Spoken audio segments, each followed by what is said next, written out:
How's it going, everybody? This is Aaron here. We're glad we're able to be back here for you guys for the Liberation Hour once again.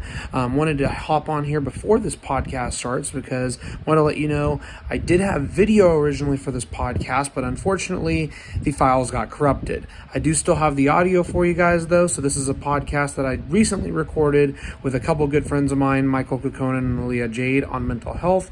I hope you guys enjoy. Stay liked and subscribed, and let me know what you think, and please give your feedback in the comments below. Thank you very much for tuning in, staying subscribed as always, and I'll talk to you guys soon. How's it going, everybody? Welcome back to the Liberation Hour here on YouTube. I know it's been a few weeks since we've gotten things back up and going because it's been a busy start to the high school year for me, and but I'm glad to be back on here. And this is actually our first live episode. Usually I do a lot of these over Zoom. Yeah, this is live. Oh. Yeah, so Streaming it right now? Yeah, we're streaming it right now, of course, yeah. Oh. No, for first in-person one, I should say, with some people. So I'm very glad to be back on here, and we're going to talk about a really serious topic today, and one that I think that is going to be very interesting to get into.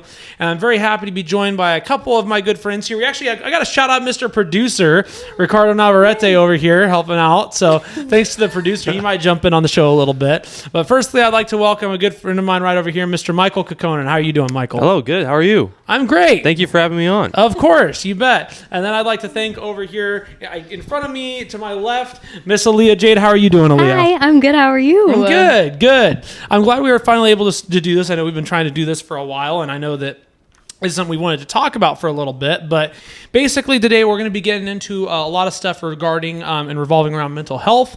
Obviously, it's a big issue in our world, and I think for a lot of people our age. So we're going to dive deep into a few different topics regarding that, and just get our kind of general thoughts on everything. I will do another podcast soon for anybody out there who wants to follow the political side of things. I'll be talking about the recent debates, one that's coming up between the vice presidents, some polls, key moments, and other stuff like that too. But today this is all mental health podcast exclusively, so let's go ahead and dive into it. So I'll go ahead and talk about a few things here.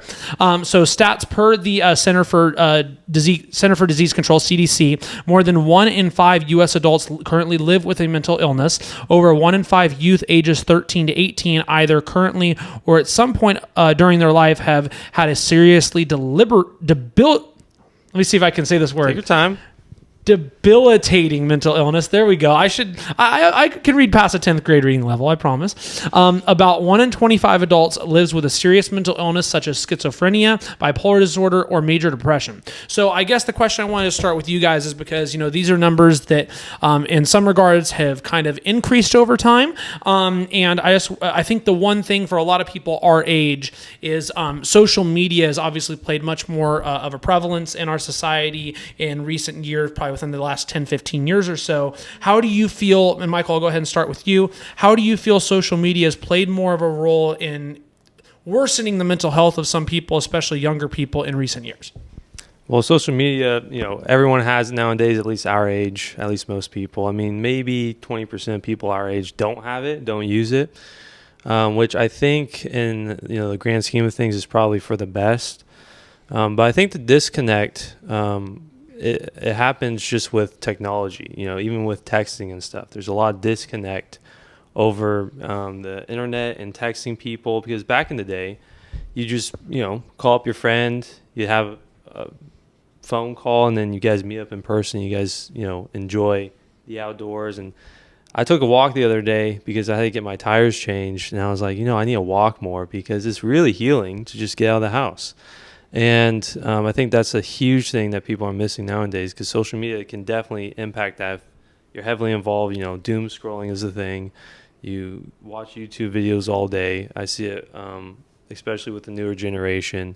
And just doing that on every single day, it kind of makes you seem like, it makes the world seem a certain way that's not. It puts a different light on it. And it also it impacts your in real life relationships, because you don't put any time into it, because maybe some of your relationships you just text people the entire relationship, the friendship, even relationships when you don't, maybe long distance, you text them all the time, and that can create a lot of first of all tension, but it creates like a dynamic, like the relationship is over text kind of thing. And that's damaging because you don't get to experience the world. You don't get to experience things that are outside of your room. And then, you don't notice it, but over time you kind of develop these patterns to where you're kind of used to it, and you kind of see that as the world, and then it starts affecting your mental health, and you can kind of go down that rabbit hole. Yeah, and we'll talk about, some ways that, people cope with it, or ways where people manage it to where it doesn't become an unhealthy thing. But I like the fact you brought up like YouTube as well. I mean, that's something that even myself, I'm guilty of. I watch a lot of YouTube. However, at the same time, like I try to get at least a fair amount of like my YouTube listening or watching done while I'm at the gym. So, that way I'm doing something healthy while that's going on to try to keep my mind occupied. And also, well, you're doing something healthy. So there's methods to go about it. But like what you're saying is that if you're mainly just focusing on that one thing, it can start to become potentially a problem for some people.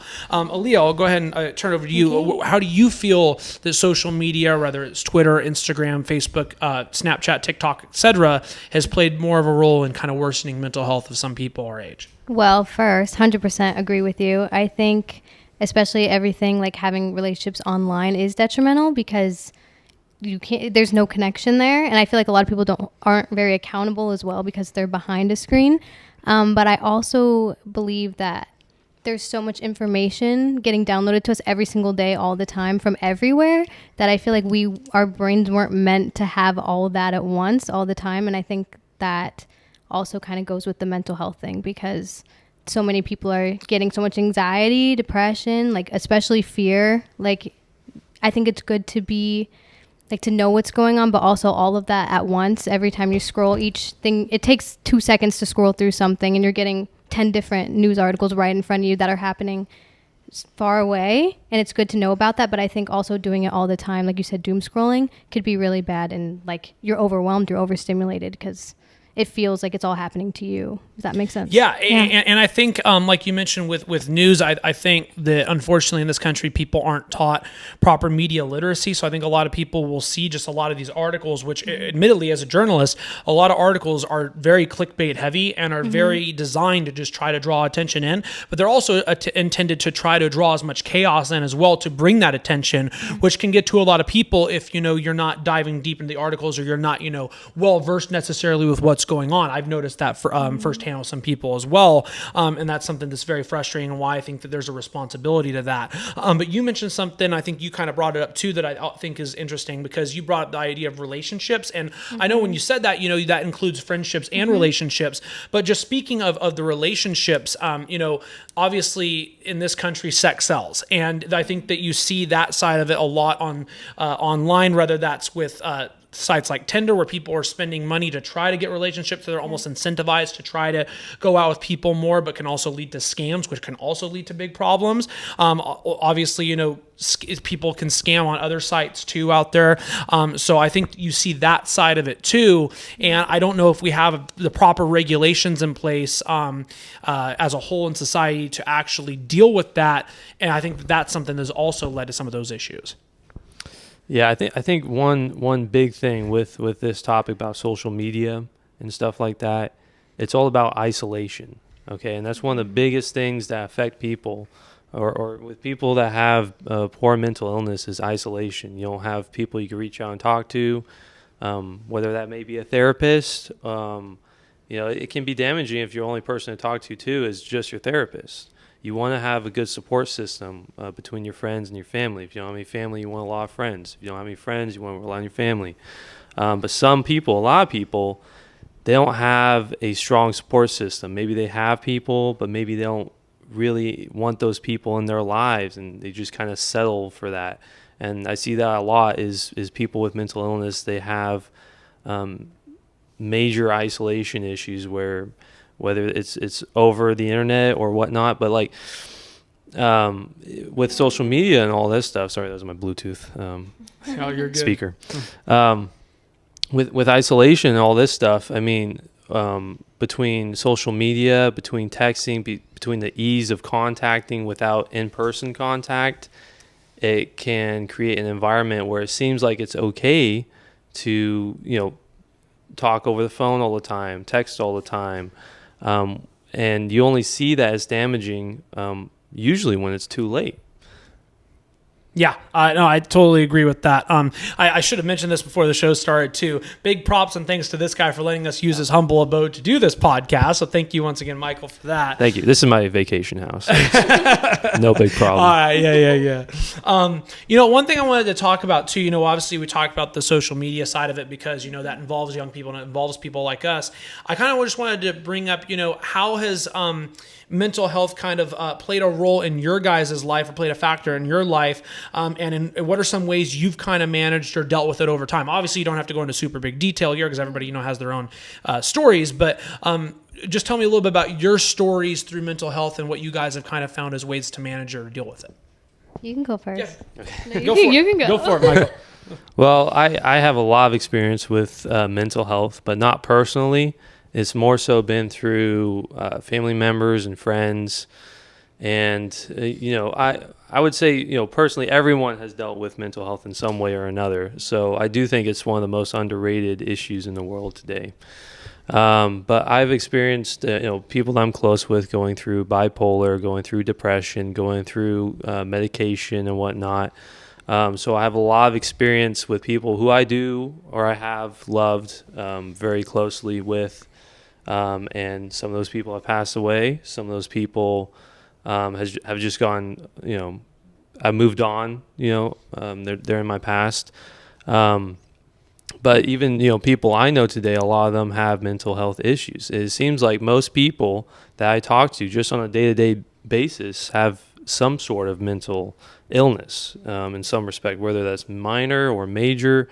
And because of that, my perspective has always been mental illness is, like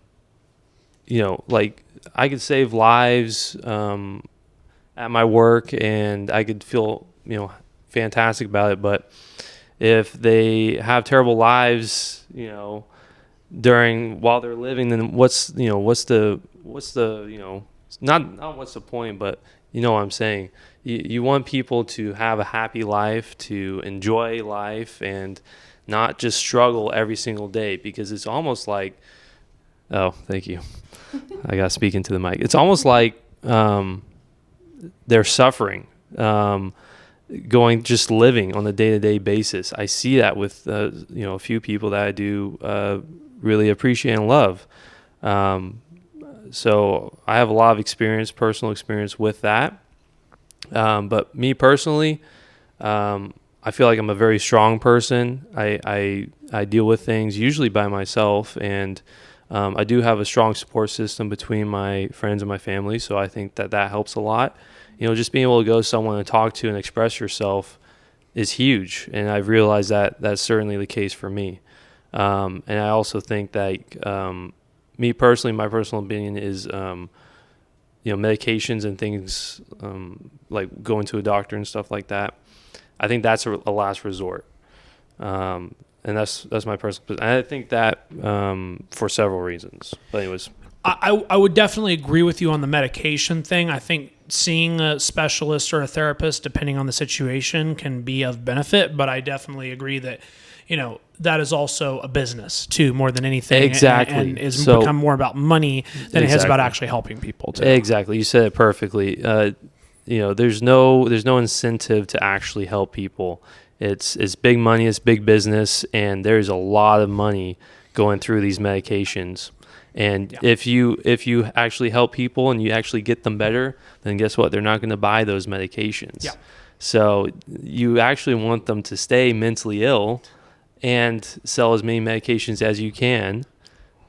Well, pharmaceutical companies, obviously, in this country, not just with that, but many other issues, have found ways to absolutely drive up costs to where they maximize profits in multiple respects. I think that school therapists, I think there's a little difference between like behavioral therapists or certain people out there in the professional field and then school therapists. I think that there are people that like at younger levels or younger levels of development do genuinely care and try the best they can. I think overall the majority of people ultimately do, but I think that there are also definitely a fair amount of people out there as well that are just trying to make money, or like you kind of mentioned, it's just all about profit. I think therapy's different. I'm talking about purely medications, pharmaceutical medications and all that. Yeah. That's where the money is. Yeah. Therapy, there is money there. But I do think that is necessary for some people, and that is very beneficial for some people. It all depends on the person. Yep. But anyways, I'll let you take it. Yeah, Aaliyah, I'll go ahead and pass over to Okay. you. Like, ultimately, what are some things that like you've kind of experienced, through this and dealing with, mental health, and what are some things you've kind of done to ultimately handle it or manage it over time? Well, mental health has been around for me for a long time. I had a very traumatic childhood, and I got diagnosed with anxiety and mild PTSD at a young age, actually. But I will say, growing up, I guess like high schoolish, I also had a suicidal phase, which was very hard. But honestly, all of that, like you said too, a lot of it was isolation. I think after people get diagnosed with things, some of us like think that, we're very insecure and we isolate because it makes us like, we feel bad if we don't isolate, if that makes sense. But yeah, and honestly, for me personally, it all led me to a spiritual place, which I think has helped me a lot. And I never really thought about medication either. I did at one point. I did think about it, and I actually went to a psychiatrist, and they prescribed me something with barely talking to me, which was not a good experience for me, and I did not take it. But yeah, I honestly, I think a lot of things, your mind and your body are very connected. And if you notice, if you look up a lot of mental like health issues, you're like, oh, treatment, a lot of it is exercise, water, rest, go outside, go for a walk, that kind of thing. Mm-hmm. So I think that like at the core basis, and I know when like depression personally, like you don't sleep well, or you sleep too much, or you don't eat healthy, or you're not really moving around a lot because you're hurting. Mm-hmm. So I'd say at the bare minimum, start with like your habits, like your daily lifestyle. Yeah. And obviously we're all friends, so we talked a little bit about this before. We're okay. Okay. We're delving obviously deeper than we have probably in past conversations, but I think the key thing that we kind of just brought up there is just starting with a good foundation and how that can obviously play a big benefit, whether that's having a good system around you of friends or family, and unfortunately for those who are either not fortunate to come from that or don't, just that's not a possibility in their life. It's obviously going to be a lot more of a struggle, and you're going to start from behind a lot more, to where it's going to be tougher to kind of dig yourself out of that hole for sure as well. So that definitely plays a big role. And we'll get into some of the socioeconomic factors of that a little bit later when we go on with this podcast. But just for me, individually, I've never been diagnosed with anything, and I've never felt like that I've, been mentally ill or been in that category where, I would fall into, depression or anxiety. But obviously, there have been moments I've stopped playing. I think I told you guys I've stopped playing poker because I got to the point where it just wasn't a healthy thing for me. And that got pretty bad. And then I've been going through a car hunting process right now, which has been very stressful and frustrating. And, there's times where I want to give up, and it's just like, I feel like a giant lack of independence. And then, it kind of brings you down a rabbit hole kind of from there. But, the important thing at the end of the day is just having a foundation of people that you can talk to about your struggles. And, obviously being able to, I don't want to say this, but it is important, at least to some extent, to distract yourself from the negatives and, focus on positives, whether that's going and experiencing things with other people in your life or finding hobbies yourself. Yeah. So, it depends on the person. Right, exactly. It's all individual. Yeah. Everybody finds their own thing. I know some people who actually, kind of flourish in isolation. They go into nature. They go on like some big trip, some solo trip. I know someone that just went to South Lake Tahoe by themselves, go fishing. So it depends on the person for sure. Mm-hmm. I think a huge thing too is for just as a general sort of thing for mental health is establishing a foundation. Now that could be several things, but I think a huge part of that is establishing your values. So going, you could Google a chart online, just Google like core values, and then you'll have a chart of 150 words pop up. And then just go through that list and circle the ones that, kind of pertain to you, and then prioritize those, and then look at your top 5. And then from there, kind of base your actions and your values sort of towards your values, right? And then from that, you can kind of see, where you're kind of going away from your values, your faults, and you kind of drift away from your values. And once you start doing that, then that can affect your mental health too. So making decisions based on your values helps out a ton. Yeah, I think that's a great point. So something I wanted to kind of transition this over to before we start talking about, again, some of the specific issues that I feel can contribute to this as well. I want to just talk about a little bit about openness about mental health, because I think whether it's having specific days for it, or whether it's having I think some companies I've seen some more seminars about it, or just people being more open about it on social media. Openness about mental health is something that has felt like that it's been more encouraged over the past 10, 15 years. And obviously that, there are some positives to that, and, making people, feel a little bit more comfortable that there's other people that are dealing with their struggle.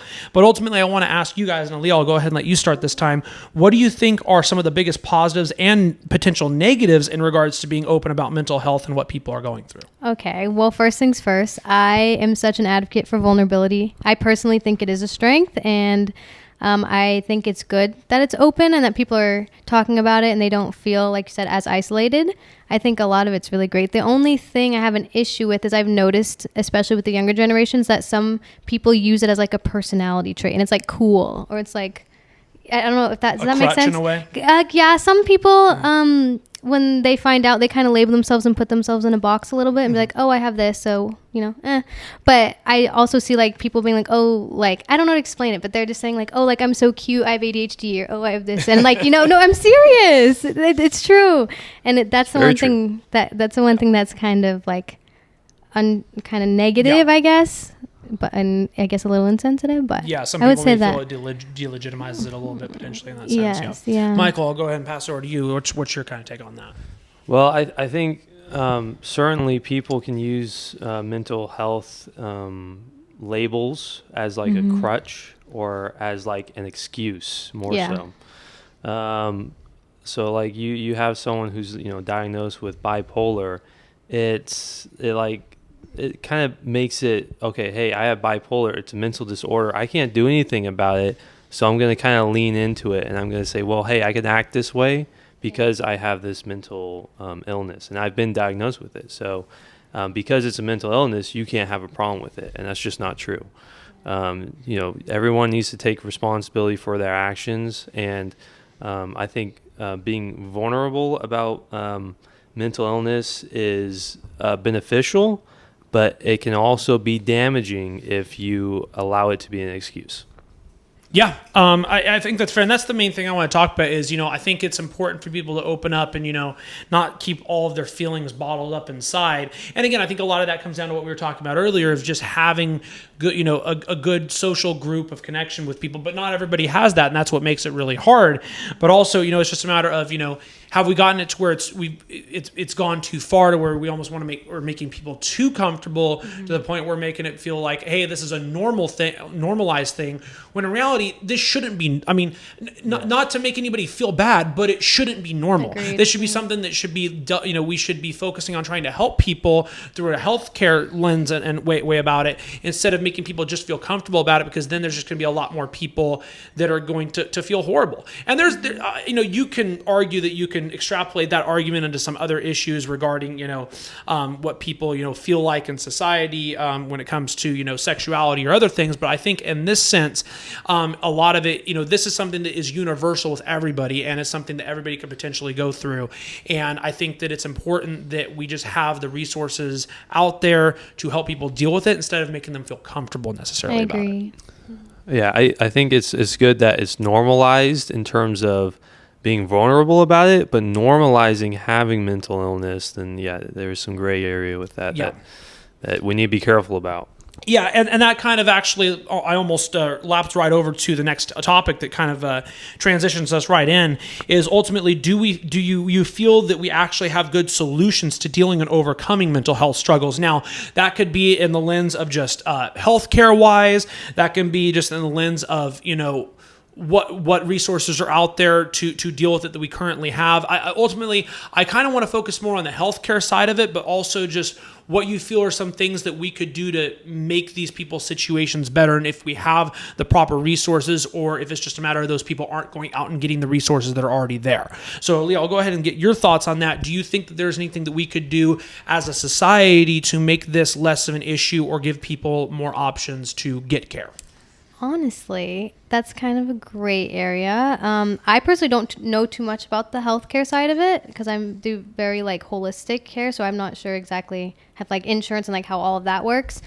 But it's also kind of a slippery slope because on one end, like the person has to kind of want it a little bit, at least a little bit, in order they could have the best healthcare, but if they don't want it for themselves, it's very difficult. But Can you repeat the question? Yeah. Just what do you think? Do you think there's anything else resources wise that we could do as a society to make people be able to manage or deal with their mental health in a better way? I genuinely don't know. Michael, you go first, and I'll see if I can. That's why we're talking about these. It's a serious thing, and I'm always going to advocate therapy because I feel like therapy is so good, and there's so many different kinds of therapies for so many different kinds of things. And the thing I love about therapy the most is it gives you that person to talk to, and it's good to have a community of healthy people around you that you can bounce off of. But it's also important to have a therapist, or at least one person that is like equally okay with you, like venting or getting all this stuff off your chest whenever you need it, I would say is very good. So whether that's a friend that is on board with that or if that's a therapist, I would say for sure. Yeah. Go ahead. So I'm kind of against therapy for myself. Me personally, I don't think it would work for me. I've never been to a therapist. I've never found the need to go and pay someone to give me advice about, stuff that I can find on Google and stuff like that. But I do find it beneficial to go to friends and family and talk to them about stuff, and having them be there for me. If they weren't there, maybe I'd consider therapy. But I think the biggest thing with, because the thing is like there's a lot of people out there that benefit a lot from therapy, and therapy is a great resource to have on deck. But I think in terms of finding a solution to mental health, the thing is it's very individualized. There's a lot of people who have very specific needs in terms of helping out their specific mental illness and their specific problems. So if we're going to kind of try to tackle or do a better job with mental health, we need to figure out a way to individually understand each person, and really dive deep into understanding each of their problems, because you can have 100 people with the same problem, but their reasons for having that same problem are all different. So you have to tackle that root cause. And so what might work for one person is not potentially going to work for another person. And that's the tricky thing, and that's why it's such a big issue today, is because it's such a hard thing to diagnose and to fix. There is, I know some people who have benefited from going and getting medications and stuff like that. But for the vast majority of people, I find that it doesn't work. And it more so just kind of puts a Band-Aid on the issue that's not going to heal with a Band-Aid. They need stitches, or, just as an analogy. So I think finding an individual solution, or finding a method to individually help each person and give each person a specific diagnosis to their issues is crucial for curing or helping mental illness as a whole. You're not going to cure it, but helping it as a whole, it has to be individualized. I wanted to turn the conversation a little bit back to schools a little bit, because obviously, as I mentioned earlier, mental health struggles, we see it really start a lot in adolescence with people. And, so having school counselors or school therapists, is obviously really important. And I just wanted to ask you guys what role, and Ali, I'll ask you this because you work at a school. What role do you feel that schools have in promoting mental wellness? And is there anything that can be done to better that? Well, from what I've seen at the school I work at, we have 6 school counselors and 2 school psychologists on site, which is very nice. I don't know if many schools have that. I'm not sure. But I've only seen good things. Personally, I haven't been in the room with them, so I don't know what they say to them. But at the school I work at, it's very personalized, and they actually make friendships with the kids, which allows them to open up. Can you repeat the question? I am so sorry. I kind of want to ask you, just based off of that, how often, I guess, would you say percentage-wise of people that you see go in there, and like how often would you say that you like see somebody seeking help? The cool thing is I know some of the counselors, and they are very they're very adamant on it. It's not like their doors are open. If they're not in a counselor meeting, their doors will be open and anyone can walk in, and they'll have a counselor meeting right there on site. But a lot of times they seek them out too, just to check in on them, even if they don't come to them, like throughout the week. They'll be like, oh, like, remember last time we talked, how are you doing? Do you need to talk? Any of that? And I've actually, from them being proactive about it to the kids seem to not take advantage of getting out of class or any of that. Like, it seems like it's a positive impact instead of like being like, oh, I can skip class for a few hours if I just go in here. Like the proactiveness actually, like, I see them perform better as students. So, yeah. Michael, I'll ask you, I mean, whether it's from, your time from what you would have seen when you were in school, or from people that you talk that are younger now, or just what you may know about the issue, what role do you feel that schools have in just promoting positive mental wellness, and what can be done to make that better? Well, I'm pretty unfamiliar with, I've never really gone through anything with the schools, and I try to stay away from schools as much as possible, just because, I mean, that sounds bad. You're good. We know what you mean. Schools in general, I could talk about how school affects mental health, but how they promote mental wellness, I don't think it's a huge factor, more so as just preventative liability for schools to kind of solve these issues. They don't make it a priority. They don't make it a priority for sure. So I think you bring up a good kind of subtopic we can talk about on that issue is, whether it's high schools or whatever the schools may be, what ultimately do you think leads to mental health problems with kids that are in schools? And do you think there's anything that can be done about that? What do you think are some of the biggest issues there on that front? Well, I've noticed that they've sorry, did I step on you? No, you just got so excited. Go Oh, ahead. I've noticed that they've increased the start time they increased it from 8 to 8:30. I think that's great. I'm sure that there's some statistics that came out that kind of push towards that, and I know some of the local schools here have moved it to a later time, and I think that's great because what that allows is a little bit more sleep. I think a little bit better of a schedule for people to get used to, and a huge part of mental health is sleep. So that's one thing I've noticed. But in terms of anything else, I mean, your question was what was it? I'm telling you. What do you think that schools can do to better promote mental wellness? They could do a lot, so it just depends on how on where the school's heart is, and unfortunately schools just don't have a heart. They just don't. Luckily there's people in schools that do have huge hearts, and they do go, and they're very passionate, and they are very passionate about students, and they do help students a lot. But schools as an organization, they're in it for money, education, and just being a well-respected school. So if it turns into a thing where, hey, if I fix my mental health at my school for all my students, am I going to become more respected? Then they might do something about it.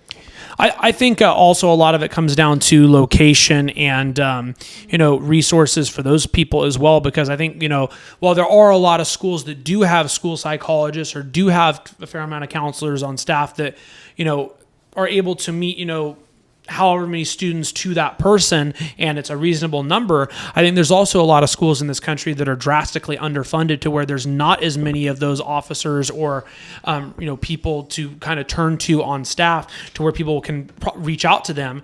And for the times that, other schools that are underfunded, if they do need to reach out, usually it's still the teacher, and that person likely isn't being paid enough money, and it's hard for that person to be able to fit the time in with everything else they have going on to be able to kind of go through and, almost act like a mother or a father in that sense too. And that's the thing, being a school teacher is a very hard job. I don't think people talk about that enough. It's a very, I'd say, not respected enough kind of occupation out there, and it's also the money side of it and those people's lives I don't think get talked about nearly enough too, because obviously the kids are important, but I mean I'm sure depending on those situations those teachers are probably dealing with their own struggles too. So Everyone's got issues. I actually today one of the teachers I work for, she had to leave and she had a breakdown in the middle of class, and I felt she was just very mentally overstimulated, and so I could only imagine. Yeah. Well, I feel like that we're slowly moving down the iceberg a little bit. I think that we've reached the point where we're right above water, and I think now we're going to go a little bit underwater to some issues that maybe don't get talked about in mental health as much. And we're going to dive a little bit deeper into a few of these topics. So, firstly, I want to talk about something that I think is still right on that line of being above water, because it's still something that gets talked about, but maybe not at a deeper amount. Oh. Michael is getting some soda. No water. Water. All right, there you go. See, healthy. We're promoting healthy vibes on the show. Hydration. So let me go ahead and just give some stats here. So in 2021, 94% of people aged 12 or older with a substance use disorder did not receive any treatment. Sorry, can you repeat that? Yes. In 2021, 94% of people aged 12 or older with a substance use disorder did not receive any treatment. Nearly all people with a substance use disorder who did not get treatment at a specialty facility did not think they needed treatment. 13.5% of young adults aged 18 to 25 had both a substance use disorder and any mental illness in the last year. Nearly 1 in 3 adults had either a substance use disorder or mental illness in the past year, and 46% of young adults 18 to 25 had either a substance use disorder or mental illness. Because I think substance use or abuse is something that obviously is an issue that gets brought up when it comes to this as well, and how that plays a big role. So I guess I want to go ahead and start. I'll start with you, Michael. Why do you feel it is that people turn to these vices when they're already going through their own struggles, and what can be done to lower these numbers? Turn to substance abuse? Yes. So okay. Well, it's could be two things. It could be, I'm going to try this, and then boom, you get addicted to it, kind of like your poker. I didn't get addicted to it. Okay. Admittedly, I got close, but I'm not going to say I got addicted, but I did not. You didn't get addicted. No. You guys all thirsty now. Look at that. Hey, we've been going for 30 minutes here without grabbing some water. So, yeah. Go ahead. Sorry. Anyways, so it could be, hey, I want to try this out. I want to see if this is fun or not, and then they get hooked on it. But usually it's, I got nothing else better to do, and I need some flavor in my life, so I'm going to try this. And when you do it at that point, it's very dangerous, because there's like nothing that's going to stop you from getting hooked on it. And once you're hooked on it, it's very hard to it's so hard to come back from, especially if you're way down that rabbit hole. So just avoiding it initially to start is crucial. Just educating people on why it's something to avoid, and it's not something like, because the saying YOLO, you gotta try everything once, right? You only live once, might as well try it once. You don't need to try crack. You don't need to go out, try heroin, fentanyl.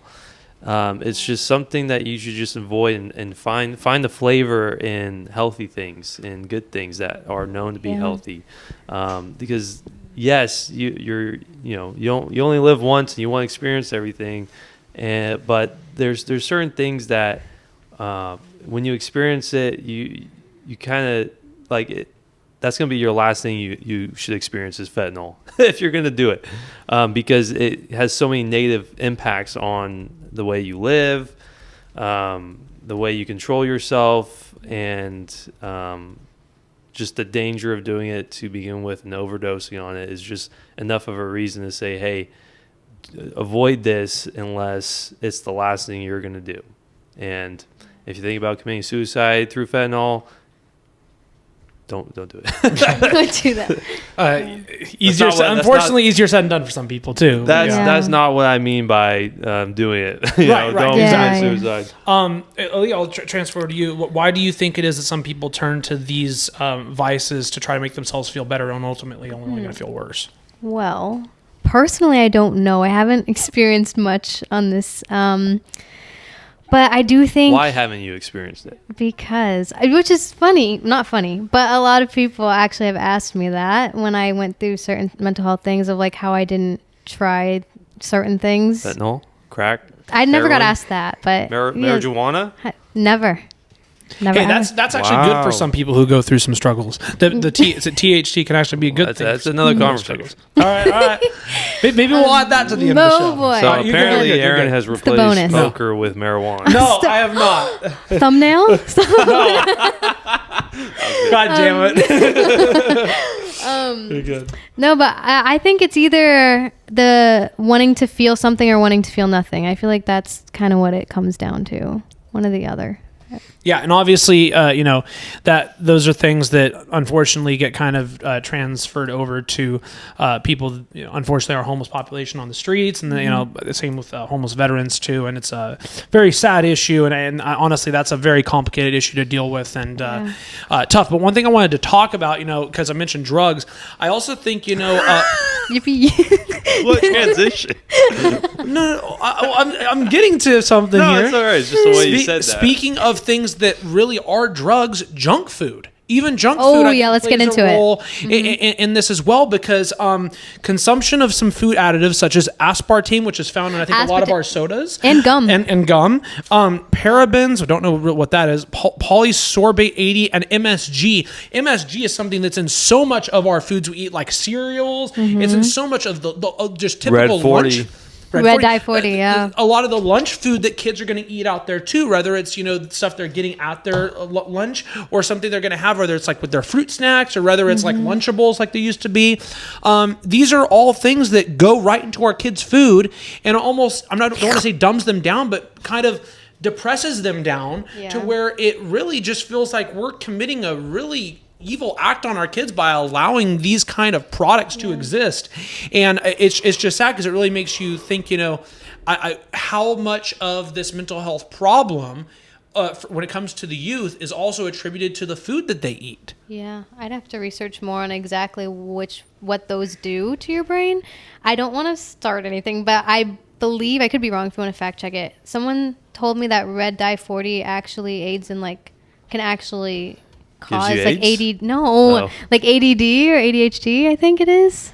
Right? Am I crazy? Red 40 and other dyes may worsen the symptoms of attention deficit ADHD. Mm-hmm. Yep. And that's in a lot of candy. And kids eat a lot of candy. So Yeah, there's that. exactly. So it's also about promoting just healthy diets and healthy lifestyles for people too. I get it. I don't know how big of an impact it does have in reality, because there's a lot of research you got to do on all those different things that are in the food and whatnot. But my opinion right now is that, live your life. I mean, don't do fentanyl, but if you want to go to McDonald's and get yourself a McDouble, I mean, they're two for what, $6, $5? I mean, it's a good deal. When we were growing up, they were 2 for $3. I remember so that. that. Shows you how bad the prices have gotten in this country too. So I'll let you know right now that, and that's terrible, but I'll let you know right now that I eat a lot of junk food. I have a lot of fast food. Because it's easy, it's cheap, and a lot of times it's quick protein. Protein is something I try to get because I'm trying to keep my muscle on, and I tend to lose weight very easily, and fast food just helps me keep weight on, and is something that's very easy that makes time for other things that are more important to me. So have I had any major mental illnesses that I can attribute to the amount of junk food I eat? Because I do eat a lot. I don't think so. But I exercise a lot. I stay fit. I have other things other than junk food, and I try to keep it relatively balanced. But all those, MSGs, chemicals, Red 40, whatever it may be, I'm sure I have a ton of it. but I don't look for those things in the labels because I don't think it's priority. I think if it does have an impact, it will be found out through research and through whatever. But if it's not prevalent and it's not obvious, like fentanyl, then I don't think it's a priority for us to worry about it. So one thing that you brought up that was interesting, you brought just the increase of price of some goods. Like you mentioned how McDoubles have doubled in price basically since we were younger. And I wanted to talk a little bit just about the economic side of things because, I mentioned earlier the worst increase in mental health struggles are those that are 18 to 29. This is according to the APA, American Psychological Association. Rate of individuals reporting symptoms consistent with major depression in the last 12 months increased 52% in adolescents and 63% in young age adults 18 to 25. Those are figures from 2019, so they are a little bit outdated. Let me talk about this. But I wanted to tie this into the economic side of things because one thing I think that made mental health struggles a lot worse in this country was obviously COVID. Whether that was people being isolated, whether it was just not having somebody to go talk to, not having anything to do out there. I think that COVID made things worse because 4 out of 10 American adults experience high levels of psychological distress at some point during the pandemic, according to Pew Research. And there was a reported increase in anxiety, depression, bipolar disorder, mood disorder, and psychosis among individuals aged 26 to 35 during the lockdown, according to the National Institutes of Health. This all also comes at a time where those who are 20 to 24 have had jobless rates surge to 7.2% compared to 3.2% for those over 25. That's from Business Insider. And then job seekers are sending out 40% more applications than they did last year. That's according to Time because there's not as many job openings out there for younger people. So my question for you guys, I know that's a lot of stuff to break down, but yes. Michael, I'll turn it to you. How do you feel that COVID and just the modern day economy have played a role in making matters worse with mental health? Who is to blame for all that, and how do we solve that going forward, knowing that a lot of kids who are growing up now that are about to be adults have gone through the worst of COVID? Well, nobody is to blame necessarily because it's just an unfortunate situation. I feel like you could blame a whole lot of people. You could blame the president. You could blame people who let the virus out. You could blame different countries. I mean, you can go down a rabbit hole with that. So I don't think it doesn't quite matter who's to blame because it's just an unfortunate situation. And I do think we need to prevent it from happening again. So finding out who, if there is someone to blame, giving them the proper treatment and whatnot. But in terms of dealing with the pandemic, I mean, I think it goes back to one of my initial points is isolation. That's all about isolation. I mean, that's why everyone's has increased mental health issues during that time is because people basically quarantined and isolated. And that's really the only thing that happened beyond, jobs. A lot of jobs shut down, so a lot of schools shut down, so a lot of people were stuck at home, had to do school online, that sort of thing. And the only difference between all that is isolation. So it all kind of ties back to isolation, and that's a huge issue. I mean, it was already a huge issue before COVID hit, right? But when COVID hit, I mean, we have all these tools so that we can stay apart from each other. Why not use them so that way we're all safe? But in hindsight, I feel like it possibly, and we didn't quite know and understand COVID and its, how lethal it was and how dangerous it was at the time, I don't think. But I think personally that it did more damage, isolating people than actually COVID itself. And I know some people who pass away from COVID, who had family members that pass away from COVID. It's a serious thing. But what's also serious is mental health.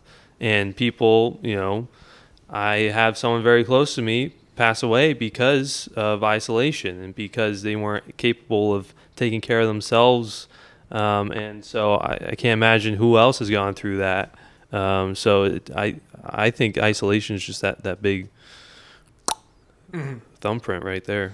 Oh, I'll pass it over to you. Obviously, we all experience, isolation during COVID, but, how do you feel just in general for people that, whether it's job loss or other things with price increases in this economy that have made living just harder too?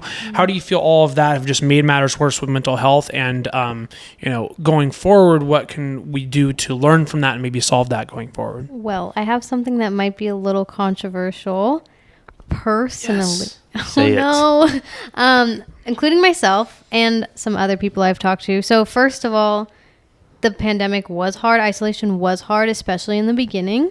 But I know a lot of people, including myself, that actually there was a point where isolation actually allowed them to slow down and work on things for themselves and do better for themselves. Like they actually, like people that were very busy had the time to they're kind of forced to self-evaluate just a little bit from being alone for so long, and that it actually had a positive impact on them when they did go back to work. And that's not to be insensitive to anyone that did not have a positive time. And it wasn't always, and it wasn't always the best. Like pandemic was hard, got boring. A lot of people were, especially in the beginning, were very fearful of what was going to happen to them and the ones that they love. I lost people to COVID as well. So I understand the weight that holds as well. But yeah, I think it's important that you guys bring up both sides of that, because like you were mentioning earlier, each person's a little bit different. So each person's going to be able to find themselves or find their own level of creativity through whatever maybe the situation is at play or whatever life hands them. Yeah. Unfortunately, I just feel like through this, life dealt a really shitty hand to a lot of people that are the most vulnerable. And it made it very difficult for those people to be able to manage and find a way to get out of it and dig themselves out of that hole. And, the same thing goes with, the economy today. There's, while the unemployment rate's down, there's still plenty of people in this country that are living under, what they should be. They have a hard time finding a home or a place to live because the cost of living is just skyrocketed, whether it's with just basic goods or whether it's with housing. And I think all of that, those socioeconomic things can definitely play a role in making things harder for people's everyday life, to where it can also play with them mentally too. So yeah, that was kind of a two-part question. I didn't answer the money part. For sure. Yeah, go for it. And yeah, my point about isolation and it being bad for people is a general statement. There's going to be some people who benefit from that stuff. But in general, it was very bad for people with mental illness and with developing mental illness, right?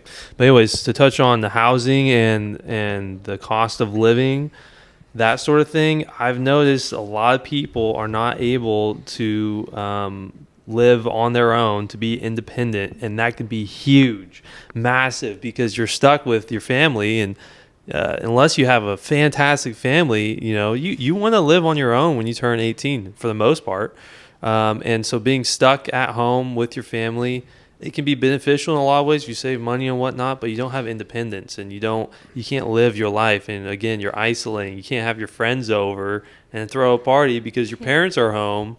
And so you have to go over. Hopefully one of your friends lives on their own. And if they do, good for them, because it's a privilege to live on your own nowadays. Or even in the sense of just like, hey, life sucked. I wasn't making a lot of money at my job, but at least I went to go out with the boys and grabbed a brewski every week, and then you couldn't go do that, at that point too. So it made it hard in that sense, where life was tough, but they still found ways to get out of it, and then they didn't have that option. But the cost of living is just so ridiculous right now. And money is a huge factor in terms of mental health, because if you're low on money, then your stress goes through the roof. And when your stress goes through the roof, then you open up the door for poor health and poor mental health. Yeah. Well, that's good. We have two more things that we want to talk about. Well, hurry up. This this is diving a little bit deeper, and I want to be careful when I talk about these things, because when I phrase these, I don't want to come across as like I'm being negative to people that are dealing with mental illness. It's just that this is an issue that gets attributed to it, and I just kind of want to talk about specifics with this. So one thing that obviously we've seen a lot throughout our lives ever since since really we've been born, is the increase of gun violence in this country, and specifically school shootings. And obviously this comes at the same time as technology and cell phones and apps have ramped up. While correlation doesn't necessarily equal causation, do you feel that the increased issues of mental health have been a key factor to the increase of violence in general? Of course. No, I mean, that's directly attributable, because you're not going to go out there and hit someone in the face if you don't have some sort of issue, whether it's with them or with yourself, right? And usually it actually ends up being with yourself. So violence, and if we're specifically talking about school shooting, why is someone going out there wanting to shoot up a bunch of people? That doesn't make any sense. It could be attention. It could be from bullying. They want to get some sort of revenge, and they want to be known, and they don't care if it's infamous. They don't care if it's people hate them. They have some sort of power over other people, at least during their last moments, typically, if they're committing some act like that. And no one goes out and goes, hey, I'm going to shoot up a school willy-nilly. They plan it. They think about it, and they create a plan, and they execute that plan. So with that being in mind, why would someone go out of their way and do such a horrendous act? It's not even just a horrendous act for the other people, but it's also for themselves. They're ruining their lives. Yeah. And it's because they don't see a clear path out of the situation that they're in. It's because they clearly have some altered mental status where they find it okay and at least in their mind, right, to commit these acts, and they find it to be the most beneficial thing that they can do with their life as to where they are right now. And you in order to kind of fix that, you have to understand it first. And so there's no excuse for it. You can't create any sort of valid excuse for an act like that, but you can certainly understand it and try and diagnose it. But every individual is different, again. So I'm sure the reasons for one school shooting could be attention, and the other school shooter, his reason could be to get revenge. So you can bring it to like a gun issue. I don't think, I'm a gun owner myself. I don't think getting rid of guns is going to do anything, except maybe lower the rate it happens. And then when World War III happens, then we'll all die. So I'd prefer us to all have guns. And that makes us less less vulnerable to be invaded too if we all have guns, right? So, anyways, it's a very complex situation, but it's directly correlated to mental health. Mm-hmm. Yeah.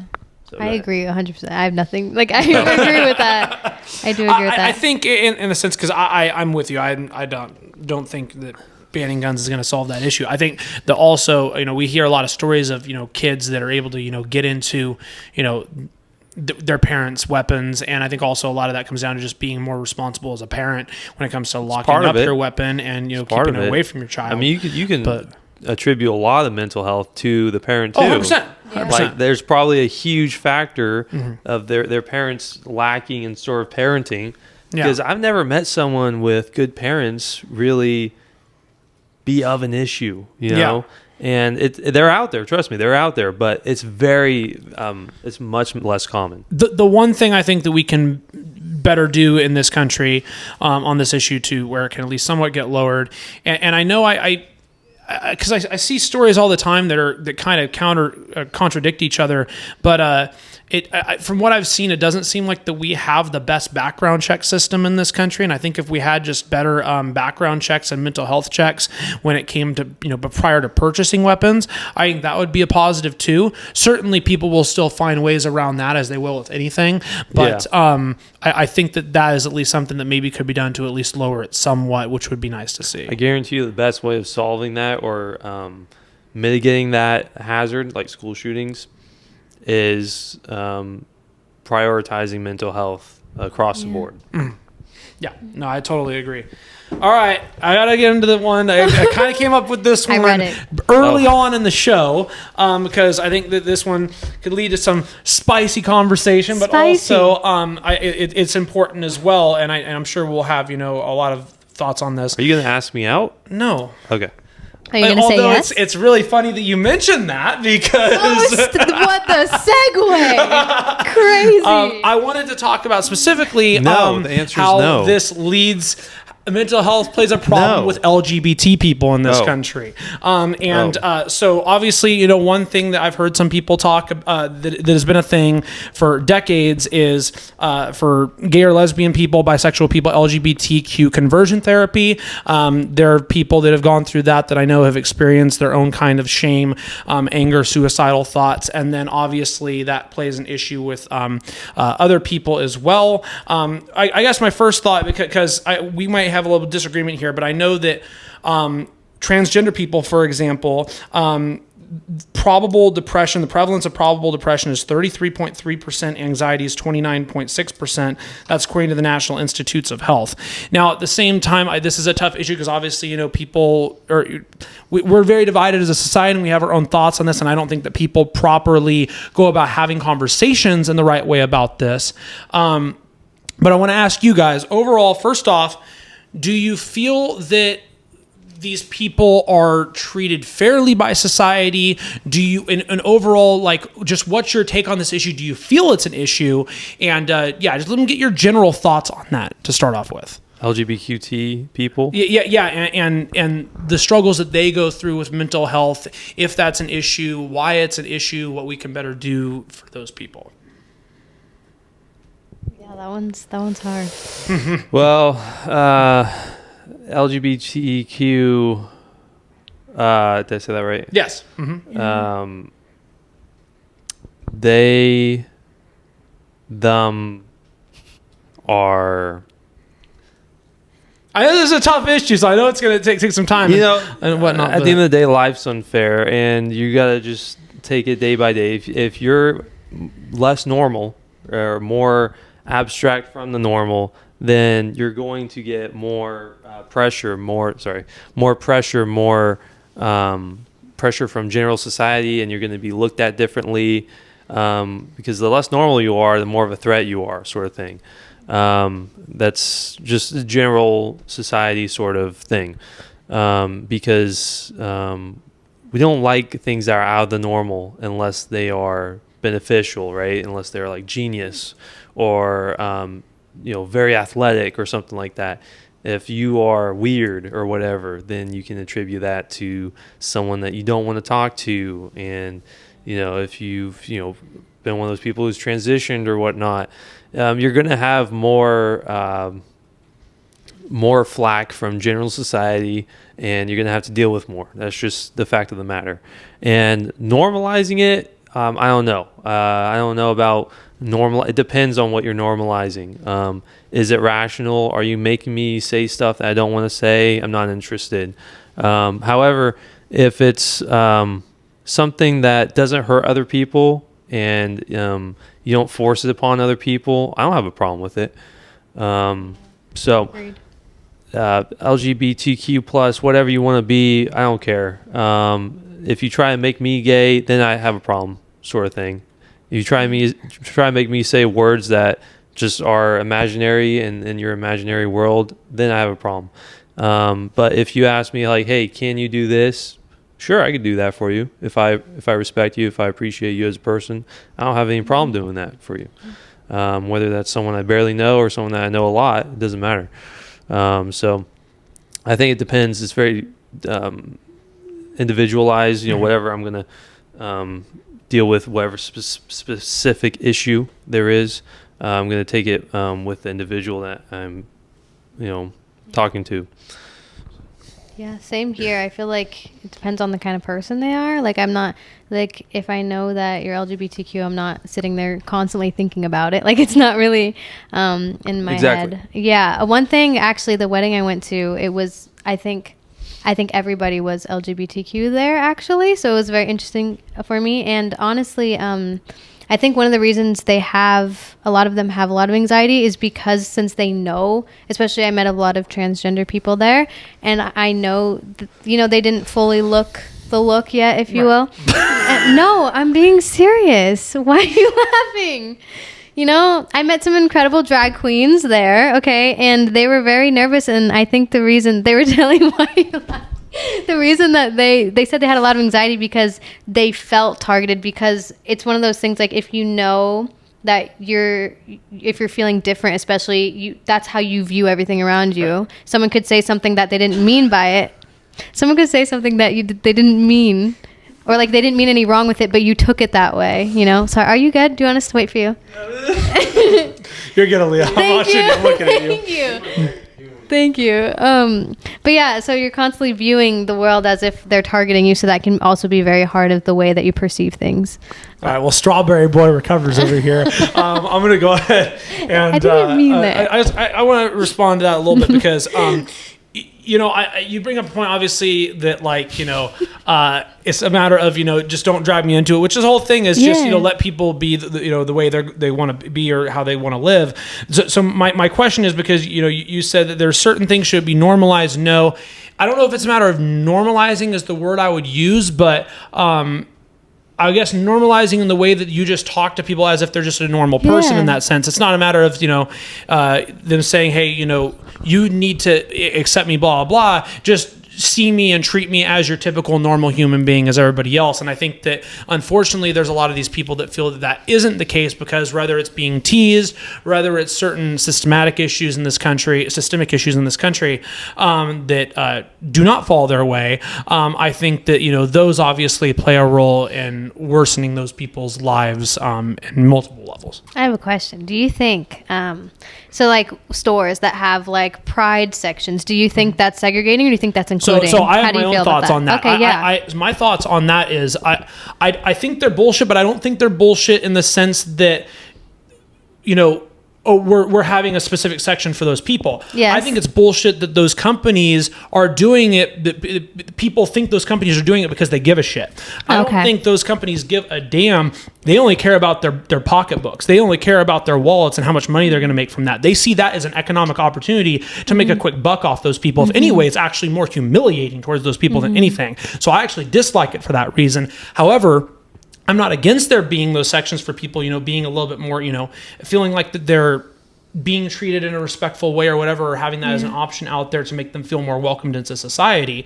And, you know, that's a tough line to kind of bridge, right? Is because, like, if we're talking about like the transgender issue, for example, I would say, like, and this is still going to impact mental health, is like they should be treated fairly. They should be allowed to have their treatments. It is healthcare. I do think it should be looked at as healthcare. But at the same time, if you want to go out there and you want to be a transgender girl and then run in a girl's race, I'm against that, because as a sports fan in general, I know that you're going to have certain athletic and biological advantages over the other person, and it just comes to a point where it's just not a fair thing. So I think that there's a reasonable conversation there that can be had of, like, these people should be treated respectfully and in the same way as other people. You can say whatever you want. You could say normalize. You could say, you know, just treat with respect, whatever. But at the same time, we shouldn't go out of our way to make those people feel comfortable to where it's unfair for other people. Yeah, well, agreed. I think that it's fine to be, you know, pending like an attack helicopter. You can be whatever you want to be, you know, as long as it's not damaging to other people. And that falls into the category of damaging other people. When you race in a race that's with, you know, that's unfair, you have a biological advantage. Yeah. And so, you know, when it gets and it starts affecting other people, that's when I have a problem with it. Yeah. And if, you know, I don't have a problem with it being in stores unless you take out like my favorite chips. If you take out my fucking favorite chips from LGBTQT plus bullshit, then I'm going to be pissed. But if you keep that bullshit into the aisle, like the gardening aisle or some shit that I don't care about, that's fine. I don't care. Well, so let me ask you this question.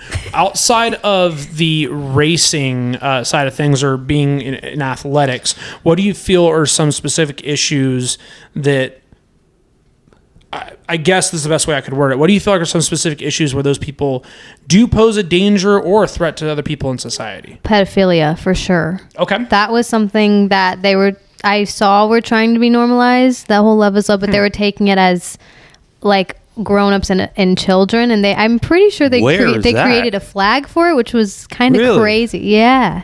Well, I think that's all I've been. I haven't heard about that, but I don't think Yeah. that would be normalized Well, anywhere. I don't think it would either. I think it was tried, and we were like, no. I would say- think that issue specifically Yeah. is much more related to child trafficking in terms of just not being able to properly vet people that, whether it's come across the border, unfortunately, or I think that unfortunately you see that in many other respects we're talking about- of life. That I don't think you necessarily see that per se as much in people that are,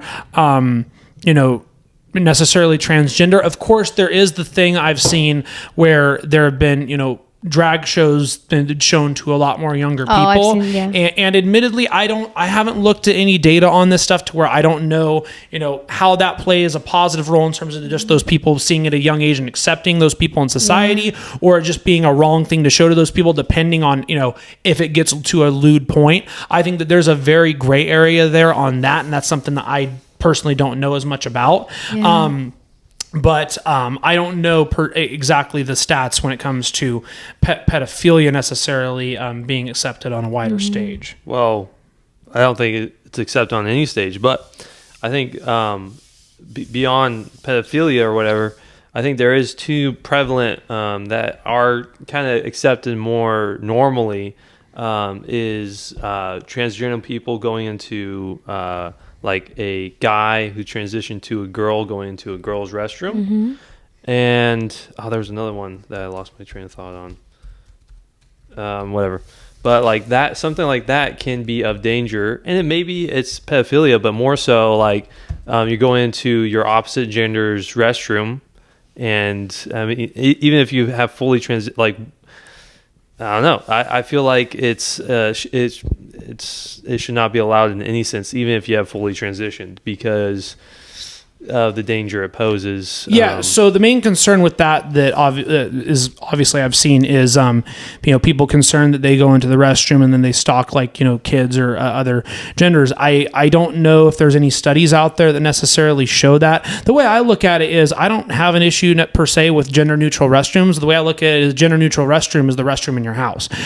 So I don't look at it in the same way of saying if those people go into that restroom, it necessarily is going to pose a major threat on society. I don't want to sit here and discount, if there have been any kids or people that have had that become an issue. But I would argue that I think that might be a bigger issue that could also, once again, play an impact on those people's mental health if they don't feel welcome to where they can go in the restroom of what they feel that they are. Again, that's sort of forcing it on other people, in my opinion. So I would say it depends on the design of the restroom. If it's one of those bathrooms that has like a locked door and it's just there's only one person that's allowed in there, then it doesn't matter who's in there. But if it's a public restroom where there's a lot of people going in and out, and I don't know, I'd feel weird if a girl came into the men's restroom. Right. But I guess my thought, because I think the way that this issue's been solved, or they're trying to solve it to where they're trying to make all parties happy in many different areas across this country, is just calling them, having specifically gender neutral restrooms to where, everybody feels welcomed and you don't have somebody going into the opposite, gender restroom to where they feel that might become a threat or a problem. Do you feel that is a problem, just the idea of gender neutral restrooms? No, as long as it's obvious that it's a gender neutral restroom before you enter it, and it's clear and obvious, then you gotta go to the bathroom, and let's say I'm a female and I don't feel comfortable around guys, well, I'll go to a different bathroom then. As long as it's obvious and you know what you're walking into, I don't think it's an issue. But if you have a female restroom and a guy who has transitioned to a girl walks in there, I have a problem with that. Okay. Oh yeah, anything you like that? No, personally, that would make me uncomfortable. However, I feel like if that's going to be an option, I think it should also be an option to just have like single stalls next to it for people that don't feel comfortable, and then that way you can everyone be just happy, I guess. Yeah. Well, cool. Cool beans. I think that pretty much goes over everything, at least that I had here. I guess at this point, I'll pass it off to the gallery. Is there anything else regarding mental health, any specific subtopics on that front that you guys would like to talk about, or that you feel that are important when it comes to the overall issue? So negating talking about my personal, whatever. What's your opinion on mental health impacts on first responders? Ooh, that's interesting. So one thing that I don't admittedly I don't know a ton about this, but the one thing that I do know is just talking a little bit, because I watched a lot of stuff on 9/11, and I know that obviously a lot of firefighters lost their brothers that day, and I know obviously a lot of family members, of course, lost people that day, or whatnot, but specifically first responders. There were obviously a lot of firefighters that died in the Twin Towers. I don't know how many in the Pentagon. I'd imagine maybe a couple over there, but regardless, a lot of it was obviously in New York, and obviously the PTSD plays a role on that front. But specifically, I kind of want to talk about it in the front of veterans, because you see that a lot from people who go over and served in the Middle East that have come back over, and whether it's their wife that left them, or whether it's other issues when it comes to money, that they a lot of them end up on the street, and then it leads to homeless veterans and a lot of substance issues and all of that. I think the big thing that can be done to solve that is, I think that unfortunately in our country, we throw these people out to go serve for the community, or go out there to serve for the country, and they only do that because we only see them as pawns, or we only see them as people to actually go do the bidding of what the government wants, and then we don't properly serve them or take care of them after that when they get back, or whenever they're done doing their service, and we kind of just leave them out to dry. I think there needs to be a lot more services for people who are first responders and veterans in this country, so that we can prevent that from happening in the future. Right. I 100% agree. And my response to that is, ideally we can throw enough money into it where we have systems in place where no matter what happens, people who serve are going to get the help that they need. But it's also a large fact that it's just permanent damage, and there's a lot of things that people see and they can't come back fully from that. And so it's all about mitigating and prioritizing, what you want to fix and what you don't want to fix. And I think that really you could spend an infinite amount of money on fixing people who have gone through traumatic situations. But the reality is that people are just never going to come back from it. However, I think it is crucial to have a large amount of money put into that and make it a huge priority. And another way to solve it is by just not going to war. That would be ideal, right? Yeah. Let's stop killing people. Yeah, that'd be great. That'd be nice. Leah, I'm sorry, I kind of overtook that topic. Is there anything you wanted to talk about on that front? No, honestly, the only thing I could think of was I have a couple of veterans in my family, and my stepdad actually went to Iraq a few times, and he still has very bad nightmares. And my grandpa went to war when he was in his 20s, I believe, and he's in his 80s now, and he still will wake up crying from flashbacks and things like that. Yeah. So. And some of those things, it's a traumatic situation. They go through it. You can't do anything. And one thing that I've seen too is, because obviously the one thing that's said to a lot of people who are veterans who have fought and served for this country is, "Oh, thank you for your service." A lot of those people, I'm not going to say a lot, but there's a fair number of those people that don't like when that's said, because they almost feel like that they were the enemy, or they feel that they did bad things over there, to where some people, of course, respect it and like that. But that's a thing that I've noticed as well with some people, is that they've kind of felt worse or felt like the enemy when they've came back. And again, that's just another reason why I advocate for us to not go over in meaningless places where we're going to make people's lives on both fronts miserable. And I do think there's a lot more we can be doing in that area. And I think it is a priority, because you have, homeless veterans, but let's say they get the help that they need, or they get the resources that they need when they get back.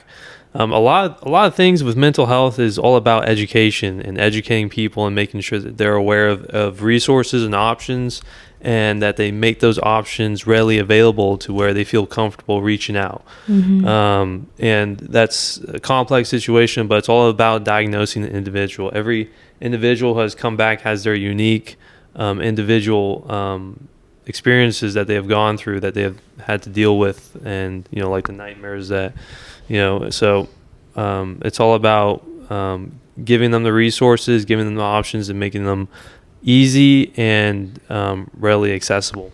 And if you don't mind, obviously, mental health is a very, tough issue and serious issue that, can definitely also, when we talk about that, down people as well. I would actually like to end this podcast on a very positive note, specifically talking about this issue. And this is an article from Cal Matters back in 2018 that was updated in 2020.